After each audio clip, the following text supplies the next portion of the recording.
आहा के जन्मदिन मंगलमय हो, आहा जग में नाम करूं।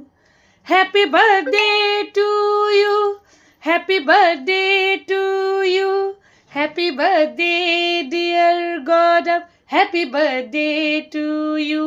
नमस्कार, प्रणाम। हम छी जूली झा और आइए दिनांक 9 जनवरी 2026 और आइए बहुत ही खुशी के दिन मिथिला के नंबर 1 ऑर्गेनाइजर आब कहाई छथि, जे कि जिनका हम बहुत छोट उम्र से संघर्ष करैत देखलिए, हम देखलिए खास करके। और एखन के समय में मिथिला के हर एक कलाकार, चाहे वो सीनियर होइत या जूनियर होइत या धरोहर कलाकार सब होइत, सबक दिल पर राज करे छथि, सबक दुलरुआ बनि गेल छथि।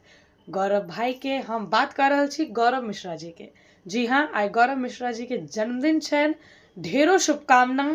अहिना हंसैत रहू, मिथिला मैथिली के नाम रोशन करैत रहू, माय पप्पा के नाम रोशन करैत रहू, परिवार के नाम रोशन करैत रहू और जहिना छी तहिना रहब। बस ई हमर शुभकामना अछि, हमर ब्लेसिंग अहाँ संगे अछि। बहुत बहुत शुभकामना जन्मदिन के Gaurav ji. Happy birthday to you.